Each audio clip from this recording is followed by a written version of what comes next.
It was a quiet afternoon in the small town of Brooksville. The streets were calm, the sun was bright, and the only sound was the hum of cars passing now and then. Among them was a black SUV moving slowly down the road. Inside sat a man in his mid-30s named David. He had just left his mother's house after helping her fix a leaky faucet. His mind was peaceful, and a soft smile rested on his face as he listened to old songs playing on the radio. He wasn't in a hurry. He was just enjoying the day, thinking about stopping for a cup of coffee before heading home. But as he turned onto a quiet street, he noticed something in his rearview mirror, a police car that had been behind him for several minutes. The lights weren't on, but the car stayed close, matching his speed. David checked his speedometer. He was driving under the limit. Everything was fine. Still, something didn't feel right. A few seconds later, the flashing red and blue lights came on. The siren gave a short burst. David sighed softly and pulled his car to the side. He didn't panic. He knew the rules. He rolled down his window, kept both hands on the steering wheel, and waited. The officer stepped out of the car. He was tall, wearing dark sunglasses even though the sun was starting to set. He moved with the confidence of someone used to being in control. As he walked up to David's window, he rested one hand on his belt. "License and registration," the officer said sharply. David nodded. "Sure, officer." "May I reach into my glove box?" "Go ahead." Slowly, the officer replied. His tone was cold, almost suspicious. David opened the glove box, handed over his registration, then took his wallet from his pocket and gave his license. The officer snatched the documents and looked them over without saying much. "Do you know why I pulled you over?" he asked. "I'm not sure, officer," David said calmly. "You were driving slow," the officer said, "and this car doesn't seem to fit you." David blinked, confused. "Excuse me?" "You heard me," the officer said, glancing at the SUV again. This vehicle was reported as suspicious in the area. "Mind stepping out of the car for me?" David felt a knot tighten in his stomach. He knew this wasn't about the car. He had dealt with people like this before, like people who judged before they asked. But he didn't argue. He had learned long ago that calm was stronger than anger in moments like this. He stepped out of the car and stood still, hands visible. The officer's gaze was cold and firm, scanning him from head to toe as if he was looking for something wrong. "Where are you coming from?" the officer asked. "My mother's house," David replied. "Just visiting. She lives about 10 minutes from here."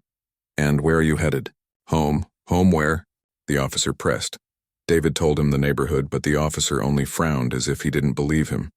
The silence between them grew heavy. Then the officer said, "Turn around and put your hands behind your back." David blinked, startled. "Officer, I haven't done anything wrong." "Don't argue," the officer snapped. "Do it now." David looked around. A couple of cars slowed down to see what was happening. He felt their eyes on him.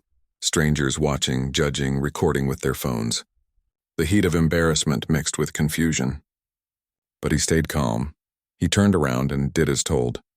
The metal cuffs clicked tightly around his wrists. The officer pushed him gently toward the police car. "Sit down on the curb," he ordered. David sat quietly. He didn't want trouble. He knew this was going nowhere good, but he also knew that losing his temper would only make things worse. The officer walked around his SUV, peering through the windows. "You got any weapons or drugs in the car?" he asked. "No, sir," David replied. The officer didn't believe him. "We'll see about that." Without asking for permission, he opened the door and started searching through the car, the glove box, the seats, even the trunk. David watched in silence as the officer went through his personal belongings. He wanted to speak up to say this was wrong, but he kept quiet. He knew too well that speaking up could turn a bad situation into a dangerous one. A few people nearby had stopped to film. One woman said, "That's not right." "He didn't do anything." But the officer ignored her completely. The officer returned with nothing. He looked frustrated, not relieved. "You said you were visiting your mother?" he asked again. "Yes, sir," David said. "What's her address?" David told him again. The officer radioed something in, then leaned against the car, pretending to wait for a response. But his eyes stayed on David, sharp, judging, looking for a reason to feel right about what he was doing. David finally said, "Officer, may I ask why you stopped me?" The officer laughed dryly. I already told you. Suspicious vehicle, slow driving doesn't add up. You're lucky I don't tow this car. David took a slow breath. With all respect, I work for the government. I'm not doing anything illegal. The officer's eyebrows lifted. Oh yeah, what kind of government work? I can't discuss that, David said quietly. Oh, sure you can't, the officer said with sarcasm. You one of those secret agents, huh? Maybe a spy? David didn't respond. He just looked at the ground. The officer smirked. That's what I thought. The air was tense. The people watching began whispering. Some shook their heads in disbelief. Others recorded everything, knowing something about this felt wrong. After a few minutes, the officer returned to his car to run David's license. Everything came back clean. No tickets, no record, no reason for arrest. Still, the officer didn't release him. He came back and said, "What's that bag on the passenger seat?" My work bag, David said softly. Mind if I take a look? David hesitated for a second. There's nothing dangerous in there, officer. Just work papers. That wasn't a yes, the officer said, opening the door anyway. He opened the bag and began going through it. Inside were a few folders, a notepad, a pen, and one small leather wallet. He opened it and froze. Inside was a badge. A real one. It had David's name, photo, and the letters that instantly changed the air. Federal Bureau of Investigation. The officer stared at it, his face tightening. What is this? He muttered. David stayed silent. This fake? The officer asked sharply. No, sir, David said calmly. It's not. The officer's eyes flickered. He looked around at the crowd, at the phones recording, then back at David. He could feel the shift, the control slipping from his hands. I said, "Is this real?" He repeated, his voice lower now, almost nervous. It's real, David said. I'm a federal agent, and you've just made a serious mistake. The officer stepped back slightly. You expect me to believe that? You're telling me you're FBI? David met his eyes unshaken. Yes, sir. The officer laughed, but it was uneasy. Then where's your partner? Your fancy car? Before he could finish, two black unmarked vehicles pulled up to the scene. They stopped smoothly, and a few men in suits stepped out. The officer's laughter stopped. He turned toward them, confused. One of the men flashed a badge. Agent Miller, FBI, what's going on here? The officer's face drained of color. He stammered, I was just... But the agent interrupted. That man sitting on the curb is Special Agent David Carter. Why is he in handcuffs? The officer didn't answer. He looked from the badge to David, then to the crowd of people filming. His throat went dry. David stood up slowly, the cuffs still on his wrists. The other agents walked over and removed them gently. Are you all right, Agent Carter? One of them asked. David nodded slightly. I'm fine. The officer tried to explain himself, saying he thought the vehicle was suspicious, that he was just following procedure. But his voice shook. No one was listening anymore. The agents spoke quietly among themselves, their expressions serious. The crowd around them murmured, realizing what had just happened. The man the officer had mocked and handcuffed wasn't a suspect at all. He was an FBI agent. David didn't raise his voice or demand an apology. He simply said this could have been avoided. The officer had no words. His face was pale, his hands stiff at his sides. David looked at him for a moment longer, then turned and walked toward one of the black cars. The other agents followed. The flashing police lights faded as the vehicles drove away, leaving the officer standing there, surrounded by silence and dozens of staring eyes. In that moment, the world he thought he controlled had turned upside down. The street was quiet again, but the tension still hung in the air long after the black SUVs had driven away. The officer stood frozen beside his patrol car, staring at the empty road where the FBI agents had disappeared. His hands trembled slightly, though he tried to hide it. The crowd that had gathered began to whisper and murmur among themselves. Some shook their heads in disbelief. Others recorded the final moments before leaving. The officer knew those videos would be everywhere soon. His stomach twisted with worry. He had been so sure of himself only minutes ago, but now everything felt uncertain. He walked back to his car and sat inside, staring blankly at the steering wheel. The radio crackled softly, but he didn't hear a word. His chest felt heavy. At the same time, David sat quietly in the back seat of one of the unmarked vehicles that had come to pick him up. The car was silent except for the low hum of the engine. The agent driving didn't say much, but the tension between them was clear. Finally, the driver spoke. "You okay?" David nodded slightly. "Yeah, I'm fine." The agent looked at him through the rearview mirror. "That could have gone bad. Real bad, I know," David replied softly. "It almost did." They didn't speak after that. When they arrived at the field office, David stepped out and walked straight to his supervisor's office. The building was quiet, filled with that kind of silence that made every step echo. Inside, his supervisor was already waiting. A tall man with a calm but serious expression. He looked up from his desk. "Sit down, David." David took a seat. He could already tell by the man's tone that the situation had reached the higher-ups. "I saw the report," his supervisor said, "and I've already received 3 calls about it." "What happened out there?" David took a deep breath and explained everything. The traffic stop, the search, the cuffs, the moment the officer found his badge. He told it all calmly, without bitterness, though it wasn't easy. His supervisor listened quietly, occasionally nodding. When David finished, there was a long silence. "You did the right thing," the supervisor said finally. "You stayed calm. You didn't escalate it." David gave a faint smile. "I didn't want to give him a reason." His supervisor sighed. "I know, but this isn't just another bad traffic stop. The department's already seen the video. It's spreading fast online. We'll have to respond." "I'm not looking for attention," David said. "I just want to move on." "I know you don't want it," his supervisor said, leaning back. "But people are going to talk about it. We have to handle this carefully." David nodded. He wasn't angry, not anymore. Just tired. He had joined the bureau to serve and protect, not to become a headline. But he also knew this wasn't the first time someone like that officer had made assumptions. He had seen it before, in smaller ways. Today just happened to be public. That night, David went home and sat on his couch, still in his work clothes. The TV played quietly in the background, but he wasn't watching. His phone buzzed nonstop. Messages from colleagues, friends, even people he hadn't spoken to in years. Everyone had seen the video. Some messages were supportive, others shocked. A few simply said, "I can't believe that happened to you." He didn't reply to most of them. He just stared at the screen, wondering how quickly one ordinary day could turn into something that half the internet was now talking about. The next morning, the story was everywhere. News channels played the clip of the arrest over and over. Headlines read, "Local officer detains FBI agent in mistaken arrest." On social media, the video had already gone viral. People debated it in the comments, some defending the officer, others calling it proof of deeper problems. David avoided the news for most of the day, but even at the office, whispers followed him.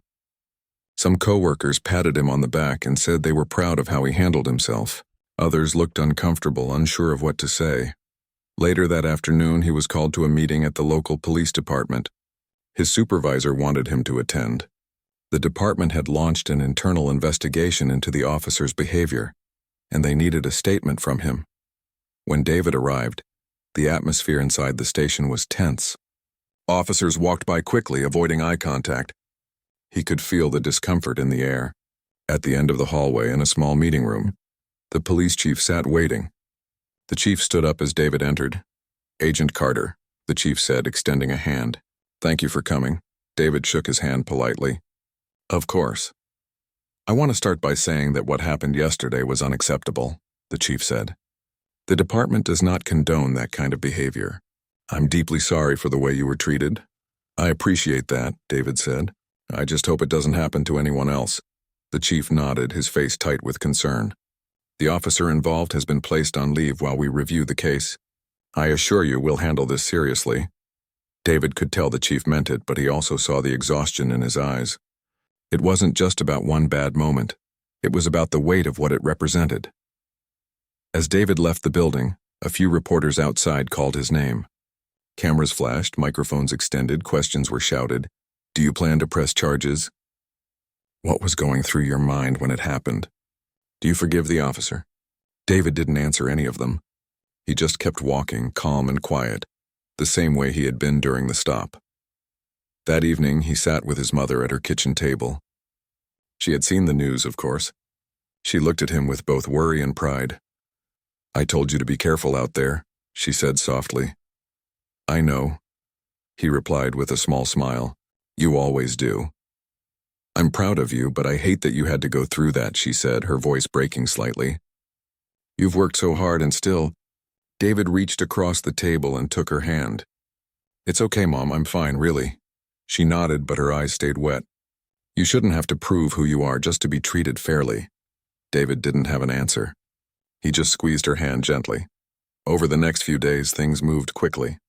The investigation continued and the video kept spreading. People from all over the country began to comment on it. Some shared stories of similar experiences. Others sent messages of support. One afternoon, while at work, David received a call from a journalist who wanted to interview him. He politely declined. He didn't want to make it about fame or revenge. He wanted the story to serve as a lesson, not entertainment. At the same time, the officer involved, Reynolds, faced growing pressure. The department released a statement acknowledging the incident, and public protest began forming outside the station. People held signs calling for accountability. Inside his small apartment, Reynolds sat alone, watching the news replay his mistake again and again. Each time it felt like another blow to his pride. He thought about how confident he had been that day, how sure he was that he was just doing his job. But now, watching himself on screen, he saw what everyone else saw: arrogance, not authority.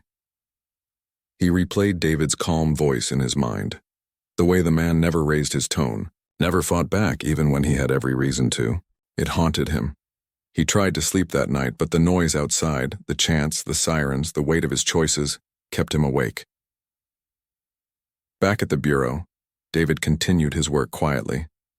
He didn't bring up the incident unless someone asked. Still, deep down, he couldn't shake the thought of how easily it had happened, how quickly things could have gone wrong if he hadn't kept calm. One evening, his supervisor stopped by his desk. You know, he said, people are calling you a hero online. David shook his head. I'm not a hero. I just didn't want to make it worse. The supervisor smiled faintly. That's exactly why people respect you. David looked out the window for a moment.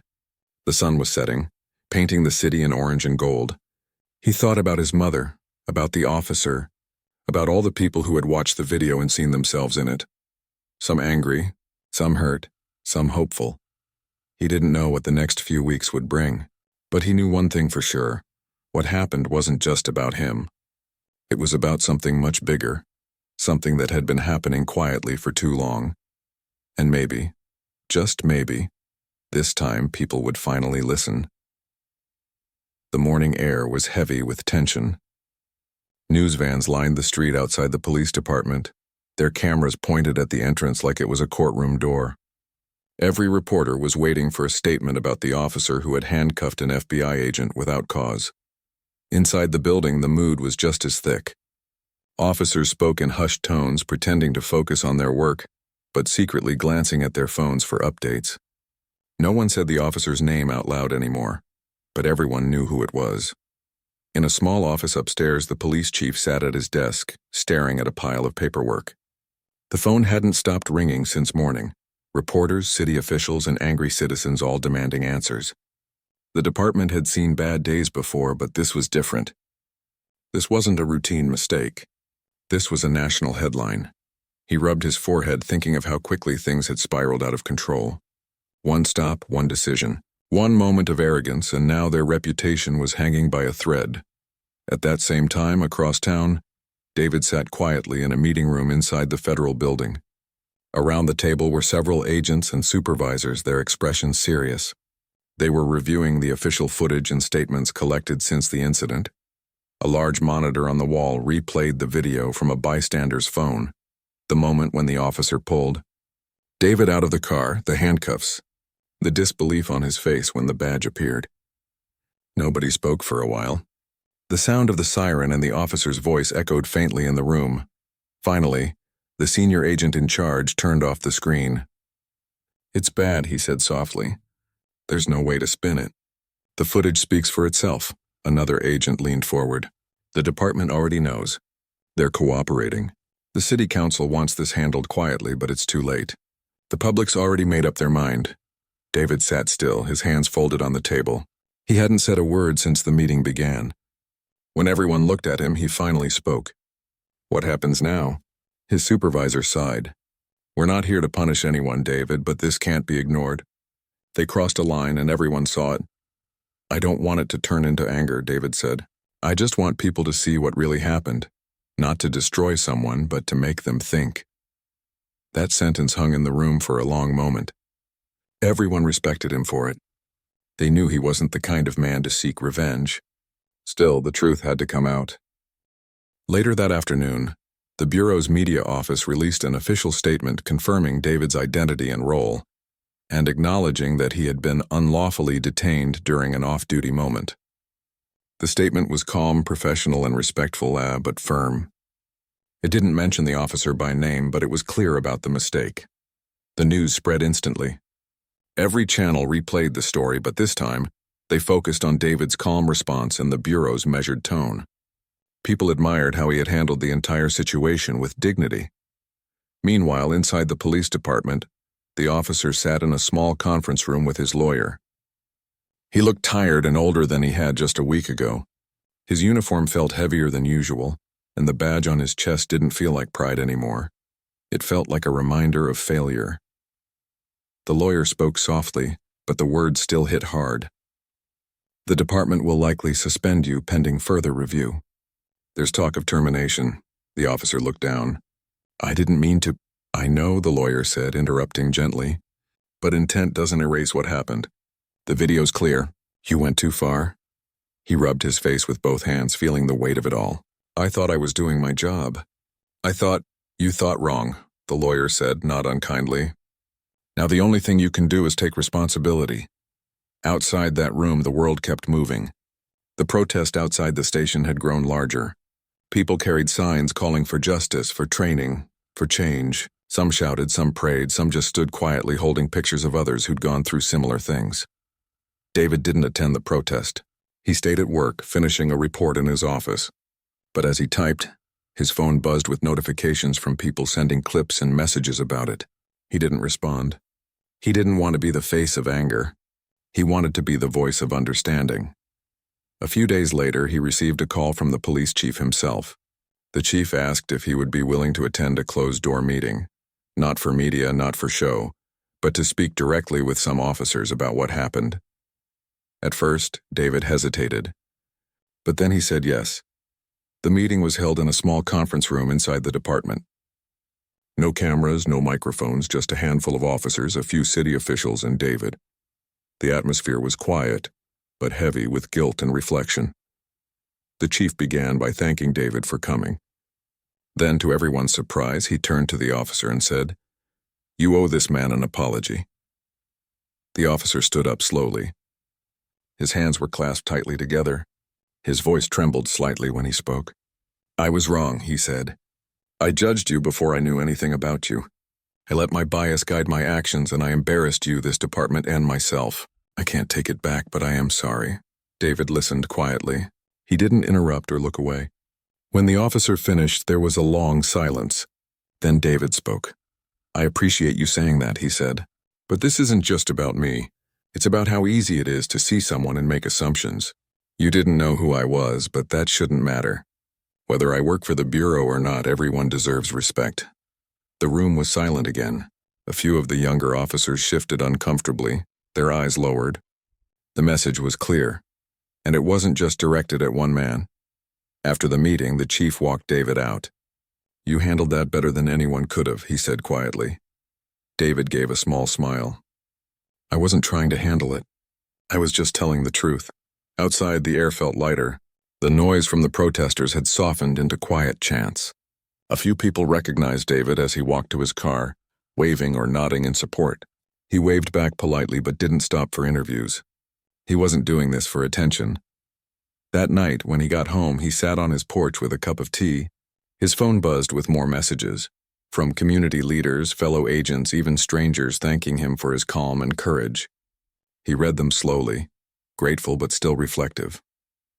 He thought about the officer, how one man's pride had turned into public shame, and how that shame might be the only way real change could start. He didn't hate him. In fact, part of him hoped the man would learn from it, would become better because of it. The following morning, the Bureau arranged a joint press briefing with the police department. It wasn't about punishment, and it was about setting an example. Both sides stood together, talking about the importance of fairness, training, and mutual respect. David spoke briefly at the podium. His words were simple. We all wear uniforms to serve people, but before that we're human, and the moment we forget that, we fail at what we stand for. The room went silent for a moment, then filled with quiet applause. The press conference ended, but the story continued to echo everywhere, on TV, online, and in conversations across the country. It wasn't about scandal anymore. It had become a story of awareness, accountability, and hope. That evening, as David left work, one of the younger officers from the meeting caught up to him outside. "Sir," he said, "I just wanted to say thank you. What you said in there, it made me think," David smiled faintly. "That's all I wanted." He got into his car and started the engine. The sun was setting again, casting a warm orange light over the city. The same kind of light that had been shining the day it all began. For the first time in days, he felt at peace. Not because everything was fixed, but because maybe, just maybe, something had started to change. The days after the press conference were unlike anything David had experienced before. His life, which had been mostly quiet and routine, suddenly felt public, almost surreal. Everywhere he went, people seemed to recognize him. At the grocery store, someone whispered his name. At the coffee shop, a barista nodded knowingly. Social media was flooded with clips of the traffic stop, the moment he stayed calm while being handcuffed, and the press briefing where he had spoken about respect and fairness. David didn't feel proud. He didn't seek attention. He only felt the weight of responsibility. He knew that this incident had started conversations that needed to happen, but he also knew that attention could be fleeting. The change he hoped for wouldn't come just from a few viral videos or headlines. Meanwhile, the police department was deep in review. The officer, Reynolds, had been placed on unpaid leave immediately.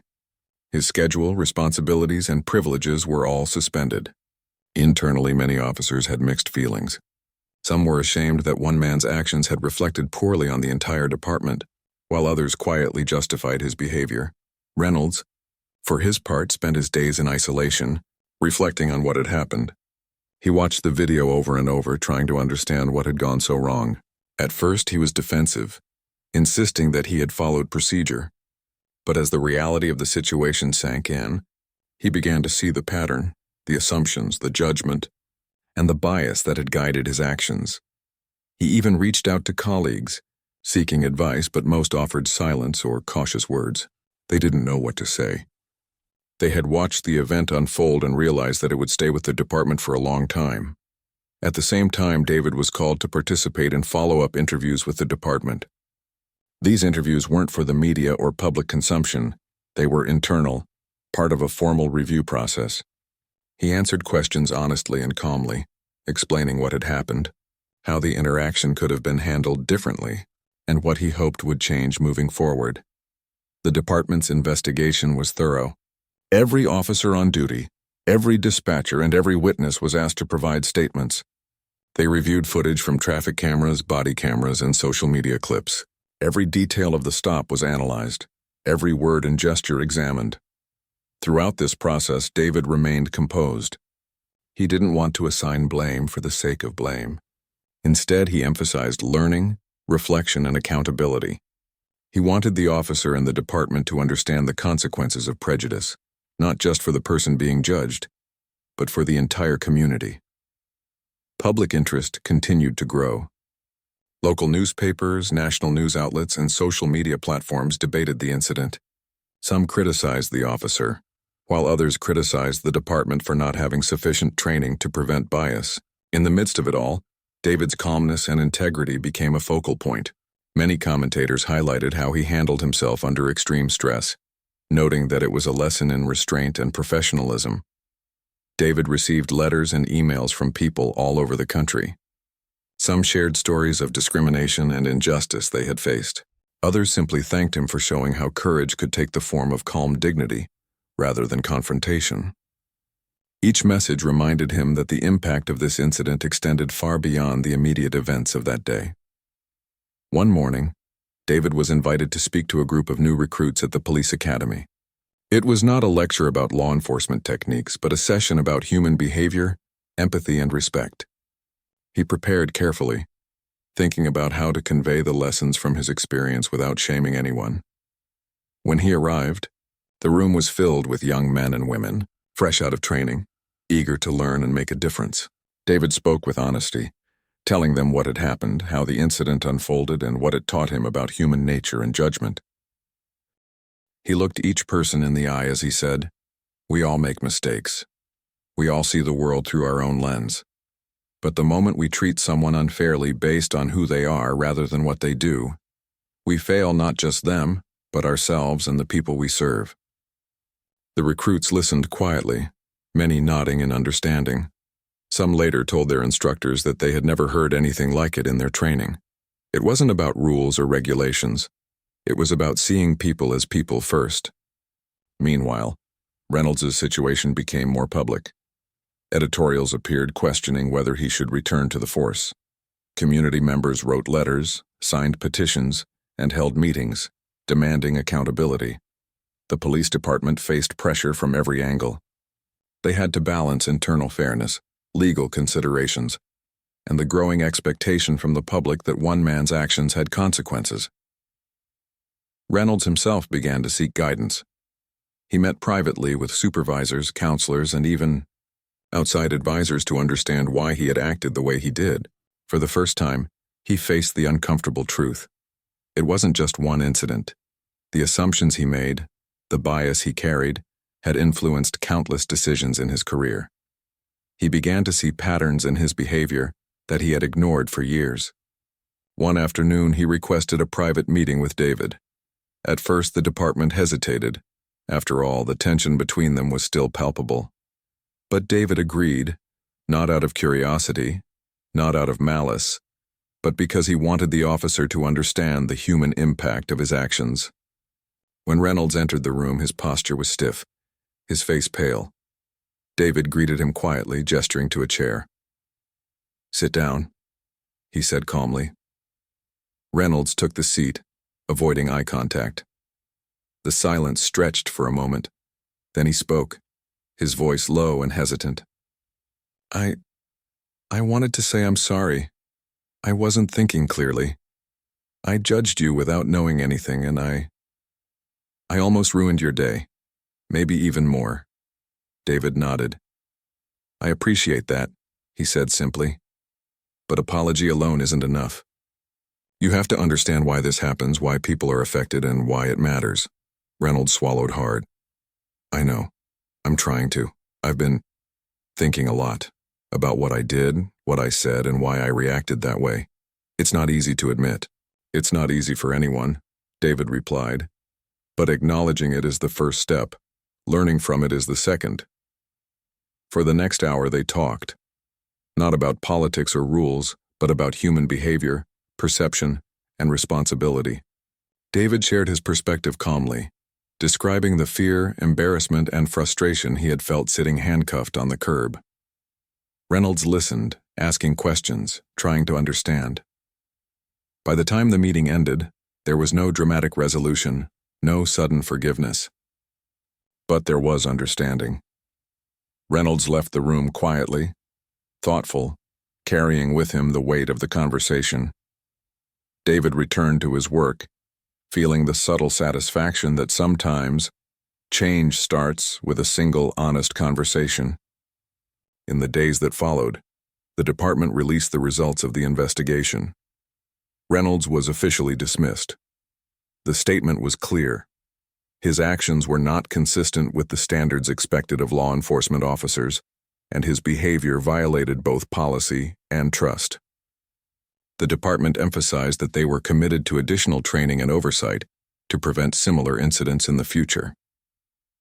The news was widely reported.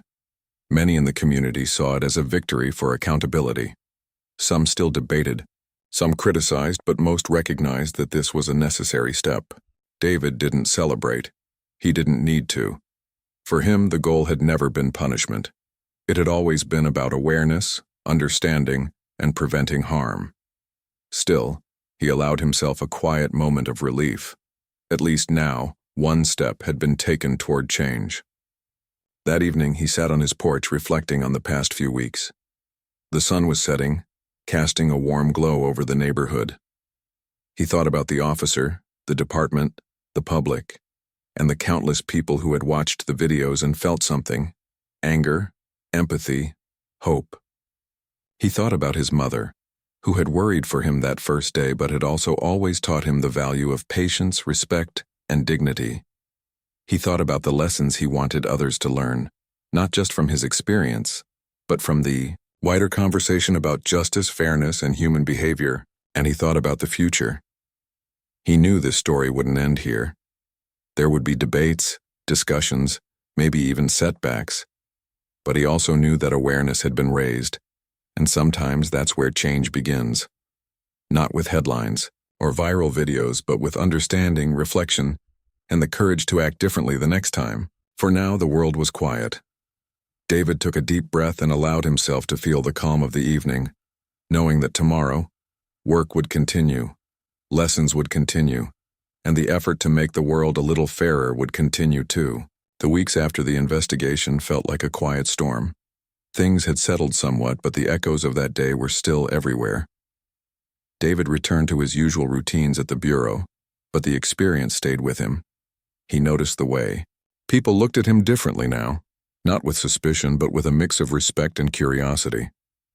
He received messages daily from people he didn't know, thanking him for staying calm, for showing integrity, and for speaking out when it mattered.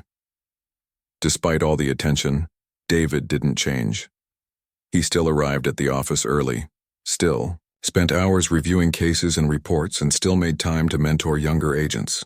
But he carried a deeper awareness now, not just about the world outside, but about himself. He realized how fragile trust could be, and how easily bias and assumptions could turn ordinary days into moments of tension and fear. The officer, Reynolds, had been dismissed, as expected. The news had spread widely, and most of the community felt justice had been served. But the situation didn't end with punishment. Reynolds, now without his badge or uniform, was left to reflect on his actions in a very real way. He had reached out privately to the department, requesting a meeting with David, not to argue or defend himself, but to understand the consequences of what he had done. The meeting was arranged in a quiet room at the bureau, away from the cameras, away from judgment. David arrived on time and saw the former officer sitting nervously in a chair, hands clasped together. There was no animosity in David's eyes, only a calm focus. Reynolds spoke first, his voice low and hesitant. "I've been thinking a lot about what happened. I can't change it, I know that. But I need to understand. I need to know why it felt so wrong when I saw you there, calmly sitting while I didn't act right." David took a deep breath. He had expected this moment, and he had prepared himself. "You acted on assumptions," he said softly. "You judged me based on how I looked, the car I drove, the way I spoke. You didn't know me, but you assumed the worst. That's human, but it's also dangerous. And that's what I hope you understand." Reynolds nodded slowly, swallowing hard. "I see that now. I know it's not just about you. It's about how easily we can treat people unfairly if we don't think carefully. I've seen it before, and I didn't realize how much my own bias controlled me." "That's why it matters," David said. "We can't control the world, but we can control our reactions. We can pause, we can reflect, we can choose fairness over assumption. That's the lesson I want you, and everyone else, to remember." They sat in silence for a while. Reynolds shifted in his chair, finally looking up at David. "I want to be better. I want to make sure I never do this again. But I don't know where to start." David nodded. "Start by listening. Start by noticing your own judgments before acting on them. Start by understanding that every person has a story, even if you can't see it. That's the real work." After the meeting, Reynolds left quietly, a thoughtful expression on his face. David returned to his office feeling a strange mix of relief and hope. He knew one meeting wouldn't change the world, but perhaps it could change one man, and that might ripple outward. The community continued to respond positively. The story of the arrest, David's calm response, and his willingness to teach and mentor began to inspire others. The police academy incorporated lessons from the incident into its training programs. Officers were taught to recognize bias, to pause before making assumptions, and to consider the human side of every interaction. David was invited to speak at several forums, not for fame, but to share the lessons learned. He spoke to law enforcement groups, community organizations, and even school classes, always emphasizing respect, empathy, and accountability. People listened. They asked questions. They reflected. Slowly, the conversation began to shift from blame to understanding.